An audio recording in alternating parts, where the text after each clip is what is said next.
and stop at chapter 1. Deuteronomy, Joshua, Judges, Ruth, and 1 Samuel and 2 Samuel. I've given a little bit more thought about what we might do after the book of Ruth, and the idea of going through Kings and Chronicles really is it's an exciting thought, because Kings deals with Judah and Israel, the northern and southern kingdoms, going back and forth. But Chronicles almost exclusively, if not exclusively, deals with the southern kingdom, Judah. So piecing these things together, there's a lot of overlap, but Chronicles is going to give us some detail that Kings does not give us. So I thought that we would look at those 4 books after we finish the book of Ruth, go through there and push them together. Not push them, but mesh them together. It's much like the Gospels. The Gospels don't contradict one another. Well, Kings and Chronicles do not contradict one another either. So there is a way to understand them. We can put these things together to find out all that Scripture says about a certain king. So I think that that kind of endeavor would be very profitable for us in understanding Israel's history and what God has done, the faithfulness and the unfaithfulness of the kings that he brings. So, book of Ruth, chapter 1, this evening, beginning at verse 15, we'll go all the way through to the remainder of chapter 1. Verse 14 ended, or this previous section ended, verse 14, they lifted up their eyes and they wept again. Remember, Naomi is trying to get Ruth and Orpah to go back home. I have nothing to give you. I can't give you sons. I'm beyond childbearing years. There's no hope for you going with me. So you go back home to your father's house where you can find housing there and find provision there until the Lord brings a husband for you. So verse 14, they lifted up their voices and they wept again. Orpah kissed her mother-in-law, but Ruth clung to her. So Orpah went back home. And we made comments that she should not be looked at as any kind of negative example. She should not be presented as a negative example of unbelief. She did the sensible, expected things. She simply opted for marriage. What she knew or thought would be for sure, she opted for marriage. In Bethlehem, there would be no guarantee that there would be marriage there. So she opted for a familiar community, marriage, and children. And the contrast between the two girls should not be expressed as a bad versus good, but in terms of degree, good versus great. That's the way we should see Orpah and Ruth. The difference between good and great, not bad and good. She did what was reasonable and good, and she went back home. But Orpah's actions also cast a great light on Ruth. So her actions do highlight the incredible fortitude and the faith of Ruth. And now Ruth is going to begin to take some center stage at this point, or at least in chapter 2. And Naomi's going to kind of be at her side, helping her and encouraging her and telling her what to do as the Lord providentially provides a husband for her. So whatever her motives, Ruth is, her deep affection, a sense of loyalty, misguided idealism, whatever it is, she sacrificed her destiny to cling to, this is Ruth, cling to an aged, hopeless mother-in-law. One commentator said, one may understand Orpah, one must emulate Ruth. So here we are in verse 15, where we read, then she said, behold, your sister-in-law has gone back to her people and to her gods. Return after your sister-in-law. But Ruth said, do not urge me to leave you and turn back from following you. For where you go, I will go, and where you lodge, I will lodge. Your people shall be my people, and your God, my God. Where you die, I will die, and there I will be buried. Thus may the Lord do to me, and worse, if anything but death parts you and me. When she saw that she was determined to go with her, she said no more to her. So they both went until they came till Bethlehem. Stop right there. Verses 15 through the first part of verse 19. So Orpah has embraced the picture Naomi painted of life in Moab, and so she went back to Moab. Perhaps she remembers the struggles that Naomi herself had when she first moved to Moab. And she's thinking, I really don't want to go through those struggles. So as Orpah walks off into the distance, her shadow reaching farther as she goes, Ruth emerges from the shadows, and in the light reveals devotion and love, both sweet and inspiring. Naomi is encouraged at her victory over Orpah, that she's leaving, and she adds peer pressure to her weaponry. See, go follow your sister. There's the peer pressure. Be like your sister, she says. She opens up with one last effort, but soon Ruth will dominate the exchange. So the first line there, then she said, make a change. I always find changes. Then she said, behold, your sister-in-law has gone back to her people and her gods. Return after your sister-in-law. Now, in the biblical world, nations tended to be distinguishable on the basis of ethnicity. So you see, her people. She has gone back to her people, her territory, her land of Moab, the place where the king of Moab, the kingship is there. For example, Eglon, the king of Moab, in Judges chapter 3. So this language that they use here, your people, referring to the ethnicity, all of this is, she's appealing to her, you need to go and follow her. So just as the Israelites were known as the people of God, so the Ammonites were known as the people of Malkim, and the Moabites were known as the people of Chemosh. Her gods, you know, she says, go after your sister and follow. She has gone back to her gods. So Orpah's departure is used as a lever to pry Ruth along the same way that she used on Orpah. She's redoing this with her, trying to get her to leave. So returning to Moab means returning to national and religious roots. And that certainly would have appeal, and she uses that. Since the religion of Moab is polytheistic, as was all of Israel's neighbors, she says gods. You'll note that in verse 15. Behold, your sister-in-law has gone back to her people and to her gods. And certainly that could be understood as referring to the multiple gods of Moab. But the word she uses there, gods, is Elohim. Now, if you've studied the character of God or the names of God at any time, you know that one of the names of God, of the true God, is Elohim. Not plural as in he's in more than one God, but as in majesty, the majestic Elohim. And that's the word that the author uses here. He uses that term Elohim. And since Chemosh is the national god of Moab, according to 1 Corinthians 11, verse 33, it seems right to understand her use, or the author's use, of Elohim here as singular. So she would be saying, behold, your sister-in-law has gone back to her people and to her god, Chemosh. Since they are known as the people of Chemosh. Chemosh was the god whom Moabites looked to for protection, prosperity, and internal order. And a question immediately presents itself. Does Naomi concede that Chemosh actually existed alongside God? Because she said that, does Naomi actually believe that Chemosh exists? And the author here leaves us no clues. Of course, other scripture would tell us absolutely not.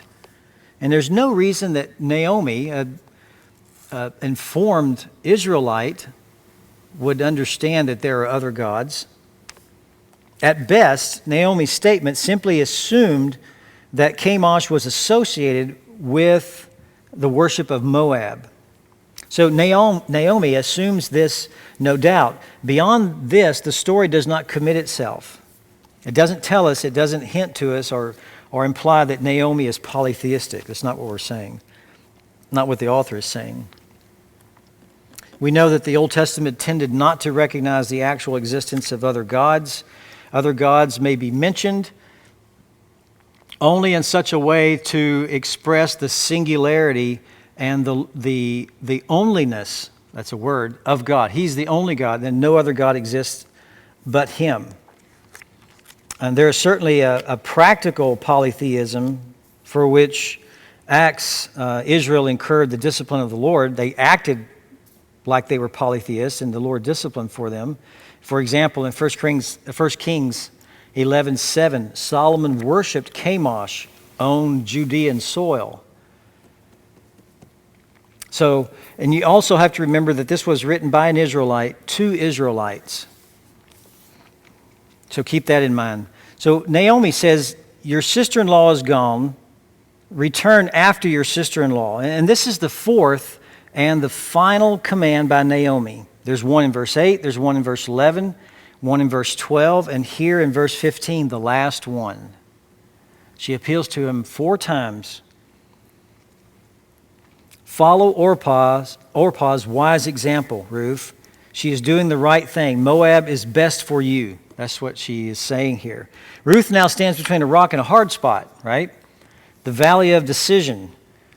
Will she leave familiar Moab for the unfamiliar Judah? Will it be Chemosh or Yahweh? Ruth now responds with some of the most memorable words in all of Scripture. One commentator says, few utterances in the Bible match her speech for sheer poetic beauty and the extraordinary courage and spirituality it expresses.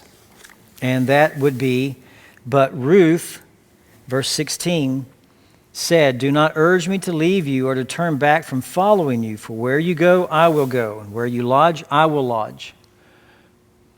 And you can see the arrangement up there, the poetic arrangement on the screen behind me of these words. You see, you have a positive statement, then you have, a negative statement, do not, and then a positive statement, for wherever you travel, I will travel, and then the main point is the point that's indented all the way, it's letter C. Your people will be my people, and your God, my God. And then you have another positive statement, where you die, I will, and then a final positive statement, a challenging statement. Thus may Yahweh do to you and me, do to me and more also. If nothing but death separates us. So there's a negative, a positive, but the centerpiece right there is her main point. That's the way the author has arranged it. Remarkable words that she says. Do not press me, she says in verse 16. It says in the New American Standard, do not urge me, do not press me. And usually the word press there, or urge, means to confront, to assault, or touch. But here it has a sense of put pressure on, or confront with words. Ruth is saying to Naomi, don't try to impress me with your arguments. Don't try to get me to go back by your words, by the carefully arranged argument that you're making. Do not press me to leave you. And it's a command. Do not press me to leave you. For wherever you travel, I will travel. Your people will be my people, and your God my God. Where you die, I will die, and there I shall be buried. So 4 times Naomi urged Ruth to return. We see that. We noted that verse 8, verse 11, verse 12, verse 15 now. So Ruth countered by telling her mother-in-law, do not urge me to abandon you by returning from after you. And the collection of the verb, that verb, abandon, with the other verb, return, was a forceful move on Ruth's part. So just as Naomi was using peer pressure and using other things, Ruth fired back at her, using the word abandon and the word return in a forceful way not to impress, but to convince Naomi. So what we have here reflects Ruth's perspective.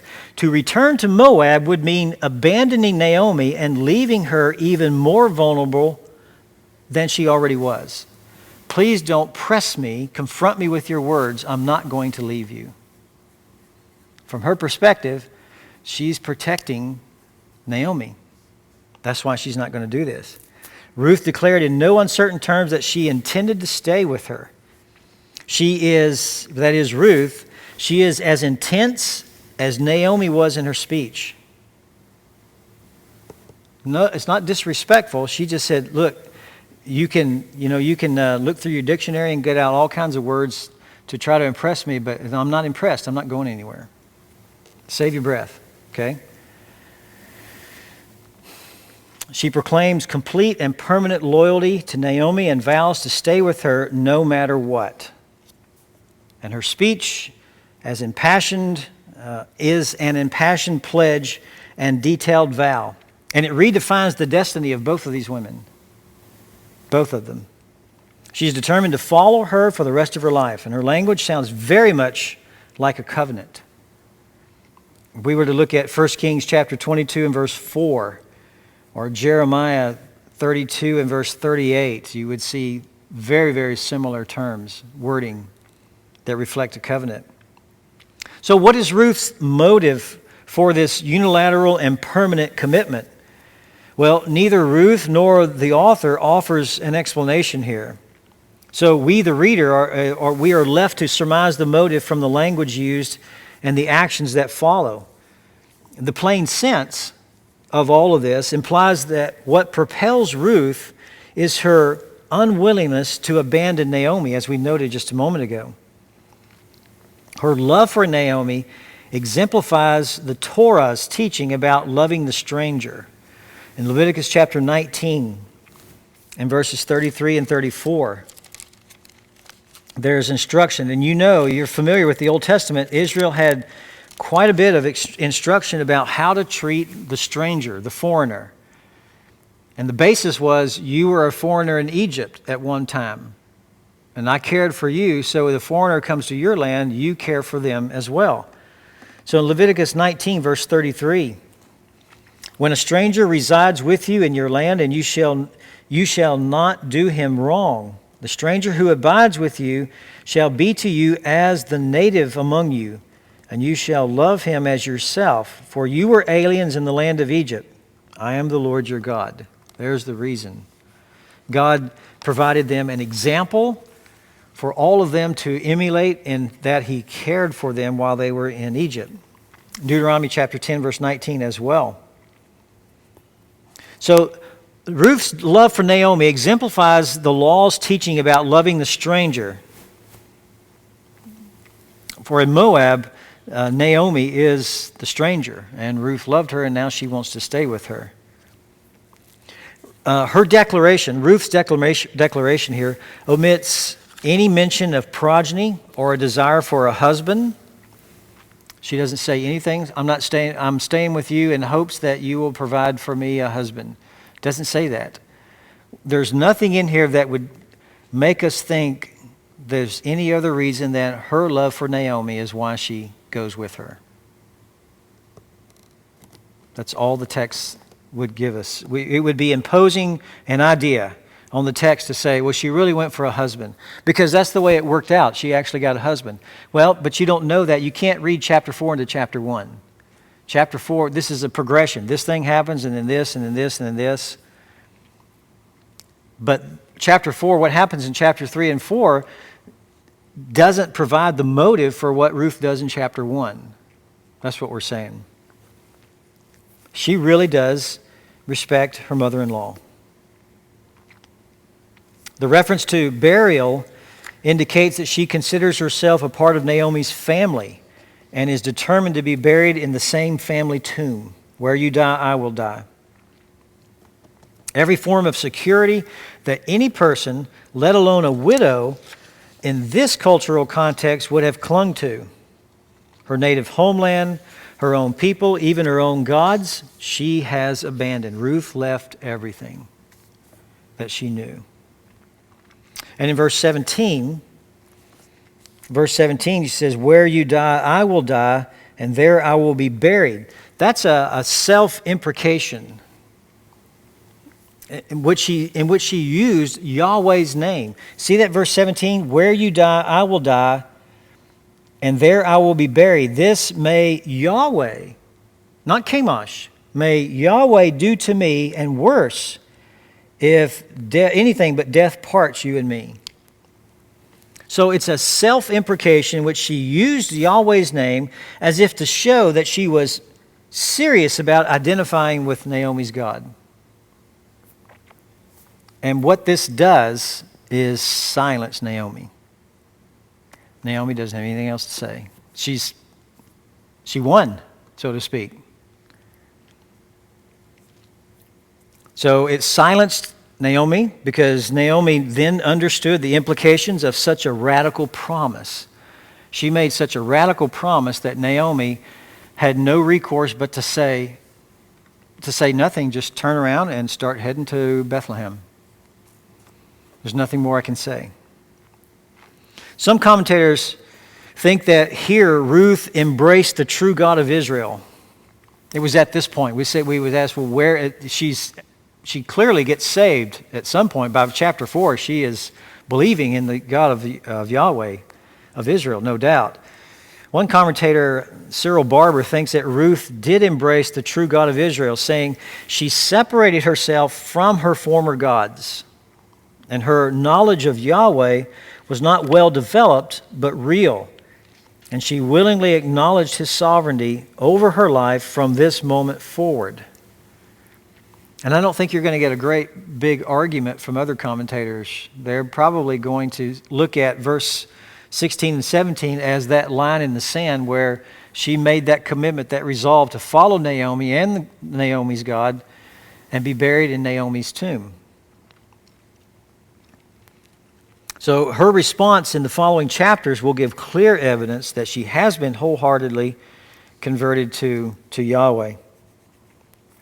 And then the text says, when she saw that she was determined to go with her, she said no more to her. So they both went until they came to Bethlehem. Interestingly, the author here records no warm embrace, no words of gratitude are shared. This undoubtedly speaks volumes of Naomi's bitterness that has consumed her, which we are going to read in the second part of verse 19 through verse 22. Though she cannot refuse such a commitment, she cannot offer more than silent acquiescence. So Ruth has made a tremendous statement here. Naomi recognizes the gravity of the statement, and so she said nothing more to her. They both went until they came to Bethlehem. So they arrive at Bethlehem at the second part of verse 19, and then the comments all the way through verse 22. So Naomi arrives at Bethlehem with Ruth, or the emptiness expressed. Naomi's going to express her emptiness as they come to Ruth. Let's read that second part of verse 19. And when they had come to Bethlehem, all the city was stirred because of them. And the women said, "Is this Naomi?" She said to them, "Do not call me Naomi, call me Mara, for the Almighty has dealt very bitterly with me. I went out full, but Yahweh has brought me back empty. Why do you call me Naomi, since Yahweh has witnessed against me, and El Shaddai has afflicted me?" Now, before we do anything, just note this in your text. Verse 20, call me Mara, right? For Shaddai has dealt very bitterly with me. I went out full, but Yahweh has brought me back empty. Why do you call me Naomi, since Yahweh has witnessed against me, and Shaddai has afflicted me? Do you see the pattern there? Shaddai, Yahweh, Yahweh, Shaddai. We'll talk about that. But that's what the author has written in here, and we'll mention that in just a moment. So here's the tragedy interpreted. The author here has left no clues where the previous conversation took place, whether they were east or west of the Jordan when Ruth and Naomi had this conversation. The remainder of the journey is summed up in the first part of verse 19, so they both went until they came to Bethlehem, which is a little bit odd because they were two women. You know they're talking, right? A lot, probably. Or if there's silence, it's eaten on both of them because they know there shouldn't be silence. But the remainder of the journey is summed up there in the first part of verse 19. Naomi is probably not prepared for the reception that awaits her. Once again, in spite of what she heard verse 6, and now able to see, in the second part of verse 22, an angry response dominates the scene. Naomi is bitter at what has happened. She responds to the women, Naomi does, as if Ruth is off stage somewhere else, even though Ruth must be right by her side. Her words remove any doubt as to her attitude toward God's dealings with her. And verse 22 closes the whole scene that began in verse 6. The theme of the whole scene is reiterated again to form to make bookends. Like it's a literary device called an inclusio. Big word, okay? It's just one of the Hebrew literary devices that they use for memory to package something. You have in verse 6, the first part of it, and verse 22, the last part of it.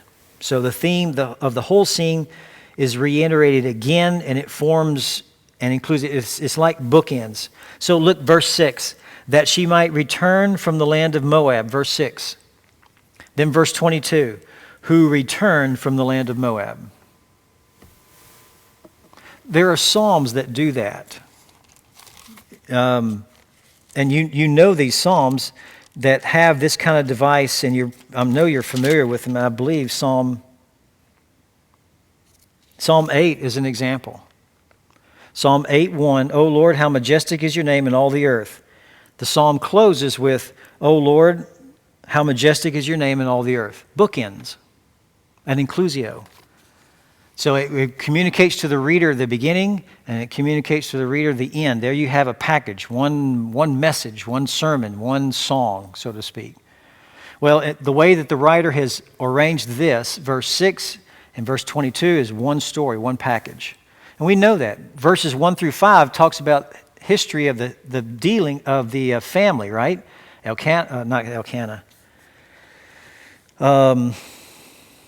Elimelech. Elkanah is Samuel's dad. Elimelech died. Mahlon and Chilion died. And all of that's in the first 5 verses. And verse 6 on begins dealing with Naomi and the girls. So that's the way the author has arranged this. So we just read the first part, or we just read the second part as well. Naomi returned with her, and with her Ruth the Moabitess in verse 22, her daughter-in-law who returned from the land of Moab. They came to Bethlehem at the beginning of the barley harvest. It just happened to be at the barley harvest. Just happened to be. So the details of the journey are omitted. The author pushes the story forward quickly. The text does not relate the relationship as Naomi and her daughter-in-law. Doesn't say that, doesn't relate the story that way, but simply as they and them. Simply as they and them. And when they had come to Bethlehem, all the city was stirred because of them. That's how he communicates that. They and them, they share a common fate. It's not kinship and subordination. It's just they're sharing the common fate.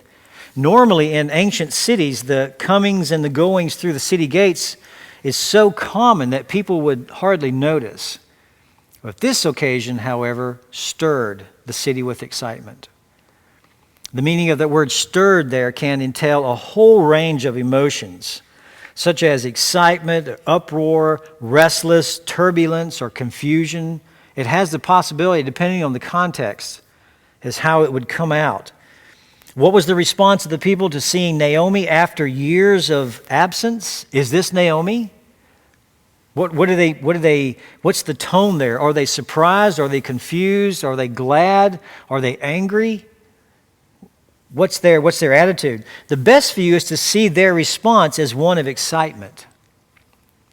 Now, it is possible to see it in other ways, but I believe the best view is to see it as one of excitement. Furthermore, Naomi's response immediately challenges the tone of their excitement by demanding that they change her name from Naomi to Mara. So, the ladies are excited. Look, is this Naomi? She's back. Stop. Stop being excited. Don't call me happy or pleasant or lovely, which is what Naomi means. Call me Mara, which means bitter. So if they were gloomy and confused and angry or anything like that at her, it would not make sense for her to say, stop, don't call me lovely, call me bitter. So you have the contrast of their reception of her, their recognition of her, and her response to their recognition. She doesn't want to be called by her name. So the question the women asked is a rhetorical one, of course, not expecting an answer, but expressing surprise and delighted recognition. Can this really be Naomi? Can this really be her? Now, earlier we have, as best we could, we discerned that they probably had left 10 years earlier. Remember the statement back in chapter 1? Probably 10 years. They were not gone a long time. They were gone likely 10 years. Within that 10 years, her husband died and both her boys died. They married and they died there as well. And that parallels what we know about famines. A famine lasting longer than 10 years would be that would be a catastrophic kind of hit. I mean, who's going to stay around in Bethlehem in famine conditions for more than 2 or 3 years? You can't survive. You would have to move somewhere else. You'd have to pack up and go somewhere else, otherwise you would starve. So to imagine a famine lasting 10 years or longer than 10 years is pretty drastic. Pretty drastic. The phrase, all the city, is a figure of speech. The whole stands for the part, is what that means. All the city, and here, in this case, means the women of Bethlehem. All the women in Bethlehem were surprised and excited to see Naomi. And then in verse 20 and 21, the two different names for God are used and have significant implications for understanding her view of God's dealings with her. She used these names, and they were not just thrown out there. She uses first Shaddai, and that's translated Almighty in the New American Standard in verse 20 and verse 21. Almighty. And the word Almighty appears most often in passages involving blessing and cursing. Lots of passages. Genesis 17, Genesis 28, Numbers chapter 24, and frequently in contexts expressing judgment and power. So it is used most appropriately in the context of Naomi's bitter complaint. Hence, she says, "For Shaddai has dealt very bitterly with me." The word is here a functional synonym for Yahweh, but it expresses a different aspect of God's character. It's God's omnipotence, almightiness, in contrast with human weakness. She, in so many words, she's saying, the Almighty, the all-powerful God has dealt very bitterly with me. I went out full, but Yahweh, the covenant-keeping God, has brought me back empty. Why do you call me Naomi, since this covenant-keeping God has witnessed against me, and the powerful Almighty has afflicted me? That's what she's saying. Shaddai has embittered my life. Yahweh brought me back empty. Yahweh afflicted me. Shaddai brought misfortune upon me, is what she's saying. And the reason for calling herself Mara instead of Naomi is the Almighty has dealt bitterly with me. And the similarity with verse 13 is close. Remember verse 13? It is harder, or it is more bitter for me than for you. We talked about that. The difference between here, verse 20 and verse 13, relates to the development of her complaint. In verse 13, she attributes the cause of her complaint to God somewhat indirectly. Here in verse 20, the verb that she has used with Almighty, Almighty is the subject, directly charging God with her unhappy condition. So she has complained to God somewhat indirectly in verse 13. Verse 20, she's flat out charging God, this is what he did to me. That's her perspective.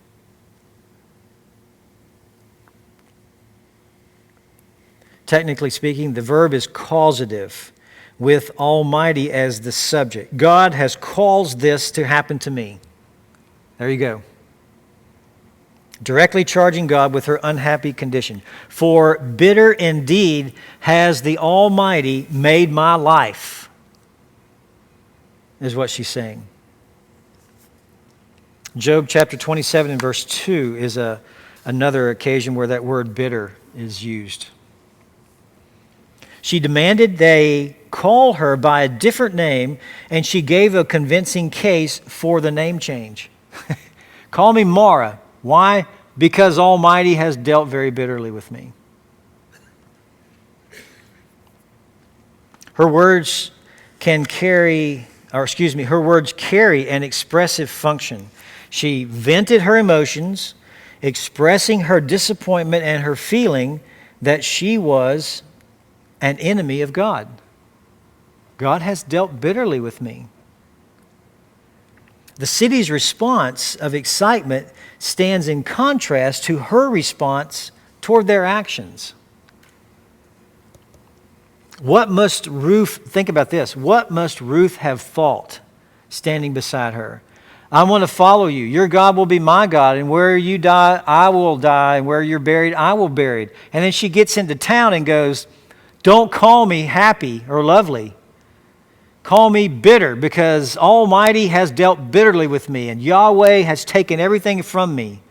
Yahweh has brought me back empty, and Almighty has done all this. And Ruth is like, what promise did I just make to you? What? I've never seen this side of you, Naomi.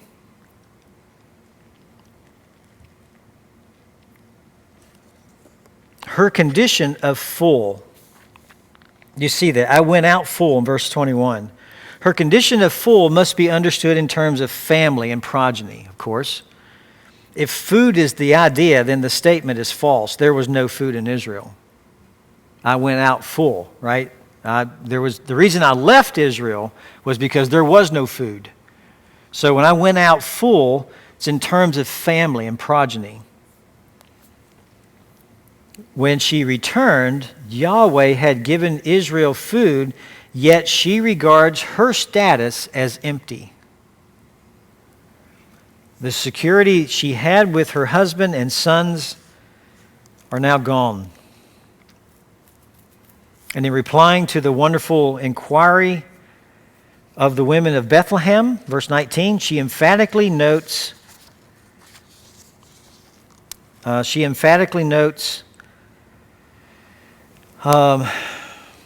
did I miss my place here? She emphatically claims that it is the Lord that has left her empty. She says that. Quite a statement. I don't know if you had ever studied or heard, but Ruth is not real happy with her God at this point. And she makes that statement very plainly to all the women who are listening at this point, who came and saw her come through the gates. She makes this statement. So what are we to think of such an open complaint against God? Was this wrong? Could we do this? Am I wrong for being bitter against God? What's her worldview? We need to examine Naomi's worldview. Her worldview precludes her from attributing fate or chance or circumstances. Her worldview keeps her from landing on a position that, well, this is just fate, or this is just chance, or I just had bad luck. She knows God is in control. She knows her God is the only true and living God, and she says so. Almighty has done this. Yahweh took me out full. Yahweh has brought me back empty. The Almighty has done this to me. So her worldview clearly embraces the true and living God. Rather than do that, she lays the responsibility for her empty life directly at the feet of God. Empty has Yahweh brought me back. Yahweh has spoken against me. That's her worldview. What about complaining? Anyone who ascribes full sovereignty to a just and merciful God may expect to encounter the problem of theodicy. What is theodicy? Theodicy is the vindication of divine goodness and providence in view of the existence of evil. So anyone who ascribes full sovereignty to a just and merciful God, you're going to bump into this idea, why does evil exist and what's God's relationship to it? Did he create it? Did he not create it? Who wins? So people like us who do believe in the full sovereignty of a just and merciful God, we encounter that problem, we think about this, and we wrestle with that problem. And to wrestle with that problem is no sin, even when it leads to attempt to put God on trial. I don't believe that's wrong. You go through a process of growing and thinking through this. And sometimes you get a little bit bitter at God. But you always come around. To stay in that bitter condition, Naomi did not stay in that bitter condition, and nor should we. But in growing in Christ, we encounter these things. We wrestle with these things in our life when things don't seem to go the way we hope that they would go. When it seems that God is not answering our prayers, it seems like we're in a spiritual desert and nothing's happening. Or one bad thing after another happens, this accident and this accident and this accident, and these things happen. God, why are you dealing with me this way? What's going on? I mean, we begin to question his providence, his goodness. Is Naomi's faith small? Well, Naomi does not here show little faith. Rather, with the freedom of faith that ascribes full sovereignty to God, she takes God so seriously that with Job and Jeremiah, she resolutely and openly voices her complaint. You remember when the two angels were headed towards Sodom and Gomorrah? Wait a minute. One of them was said it's the angel of the Lord. Wait a minute, you're going to destroy that whole town along with the righteous? And then they begin that conversation, right? If you find 50, will you? If I find 50, I won't. What about 40? And they get all the way down to 5 or something like that. So there's Abraham not understanding how God could destroy a city and the righteous along with it. Wrestling with this idea of theodicy. God is sovereign. His providence is all over, yet evil exists. I've got to put this in the proper category, the proper files, so that I can think accurately, so that I can evaluate things around me accurately, and so that I can comfort and encourage other people. Abraham wrestled with it. Jeremiah wrestled with it. And Naomi wrestled with it as well. Not a surprise. That's her worldview. That's the idea, that's the thought behind her complaining. And no, her faith is not small. Verse 22. So Naomi returned with her, Ruth, the Moabitess, her daughter-in-law, who had returned from the land of Moab. And they came to Bethlehem at the beginning of the barley harvest. So here the writer makes Naomi alone the subject of the verb returned, and includes Ruth in a secondary kind of clause. But actually, the return of Ruth is stressed by that secondary clause. Notice the text says, who returned from the land of Moab. How do you return from your own homeland? To return would be to go back to Moab. But she's not returning. So this little secondary clause, a circumstantial clause, this secondary clause here is stressed. Ruth, who returned from the land of Moab. She's never been to Israel before. She didn't return to Israel. She returned from the land of Moab. It is further highlighted by the identification of her full name, Ruth the Moabitess, underlining her foreign origin. So here's an astonishing thing: the return of a foreign woman. Ever thought about that? The return of a foreign woman. So the conclusion to this first scene, first of all, not only has Naomi returned home and Ruth has a new home, in a real sense, only Naomi and Orpah have returned home. The writer, however, deliberately refers to Ruth as really returning home. She has stated, "Your people shall be my people, and your God my God." Now she must find adoption by the people of God and the God of Israel. The remainder of the story will confirm that the people of Israel will adopt her. So how do we understand, the return of a foreign woman? Well, her previous statement, "Your people will be my people and your God my God." So the writer refers to her as returning home. Second of all, Naomi has returned empty, unfulfilled, and yes, bitter. Consumed with her plight, she forgets about Ruth when responding to the women of the town. However, God has brought Naomi back empty, and this will be evident as we study the story, as it progresses. While all that happens in the world ultimately falls under the umbrella of God's sovereign dominion, this hardly means that the death of loved ones is an act of divine judgment.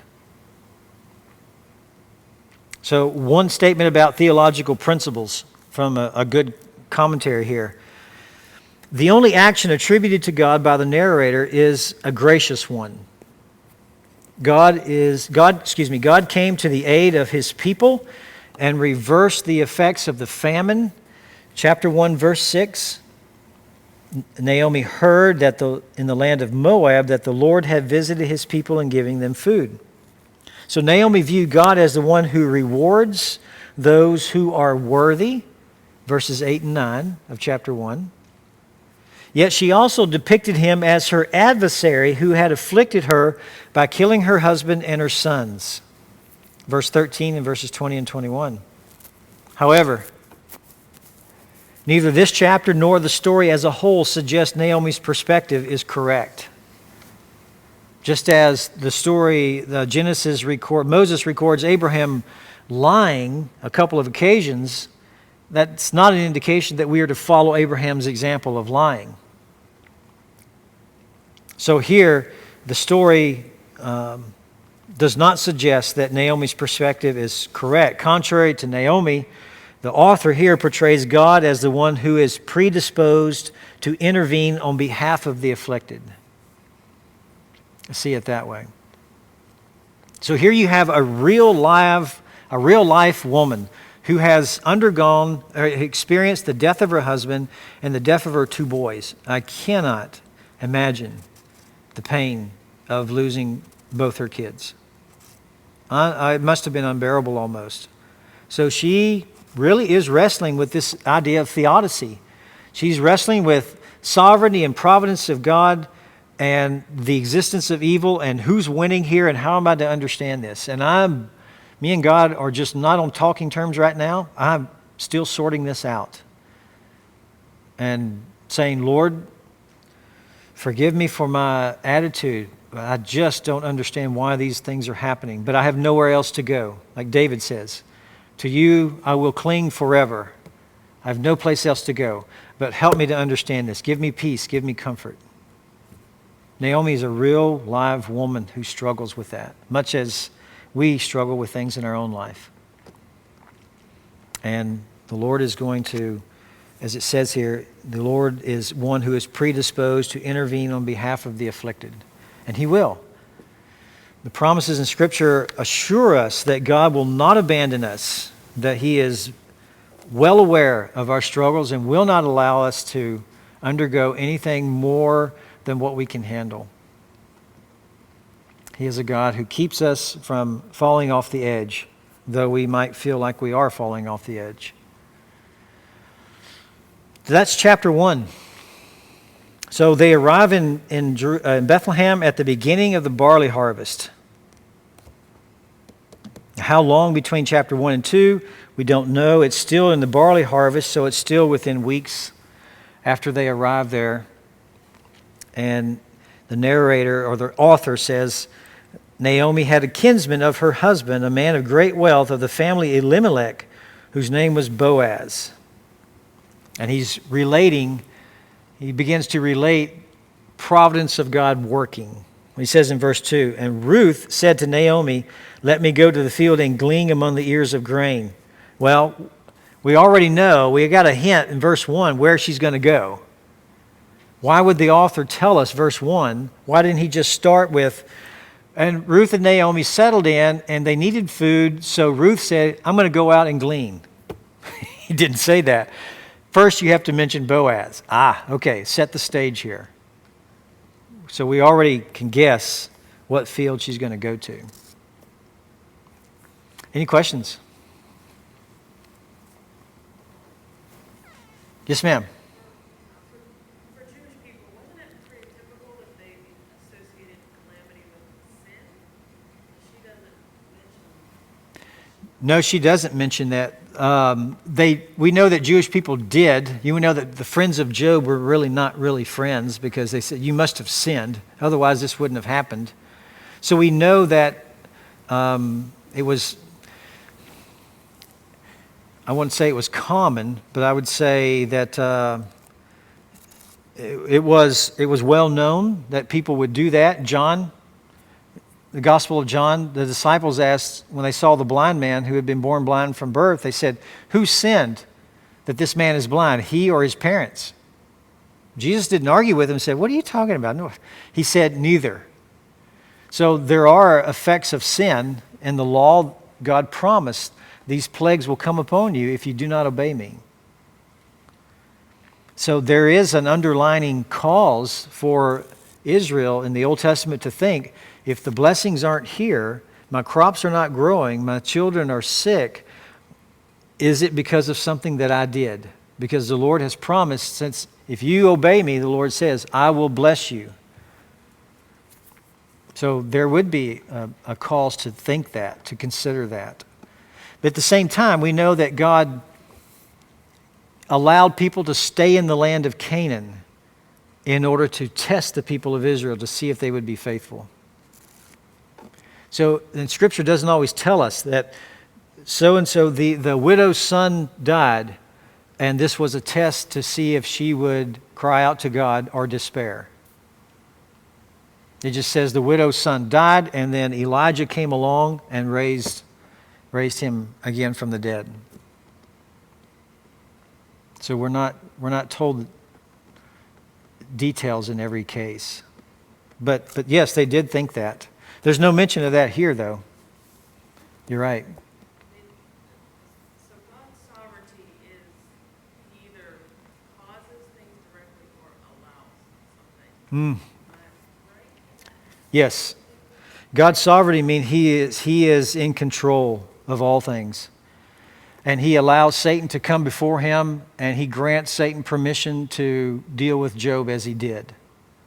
So nothing happens without God's permission, for sure. That's the thing of theodicy, of there is evil and there is God. But we've read in passages, I don't recall where the passages are, the passages that use the word calamity. If there is calamity, I, the Lord, have caused it. So God is not shy necessarily about saying, yeah, I did this.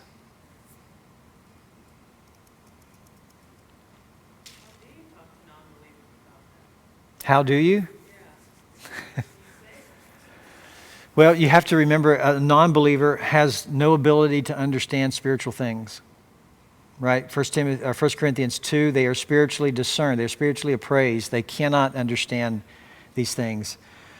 I'm not sure that it's profitable to a great deal to talk with unbelievers about this, because not understanding spiritual things, not believing in a God, there are arguments that people make. There's a guy by the name of Arthur Holmes, Holmes, who wrote a book, Contours of a Worldview. It's a pretty good book. It's an older book, but he elaborates on sovereignty and understanding evil. It's a worldview kind of book. How should we see and understand the things that happen around us? And it's good to know these things and to think through and read through these things, because unbelievers do bring up, oh yeah, if God is sovereign, how come there's hunger in the world? How come people are starving if God is sovereign? If He's loving and kind, how come people are dying, are starving? How come people are killed in tsunamis? Those questions. They throw that. Of course, most of the time they throw those things out at you. They're throwing that out just to divert you from sharing the gospel. They're throwing it out because they're angry and they really don't want to talk about it, and they think they can shut you down by throwing out those few statements. Surprise them. Don't let them. Contours of a Worldview, author Arthur Holmes, Holmes. Anything else? Thank you for being here tonight. I hope this is encouraging to you. This is a real life family. This is not a fake family. It's not a made up family. It's not, Cinderella land, whatever. This is a real family that experienced real loss.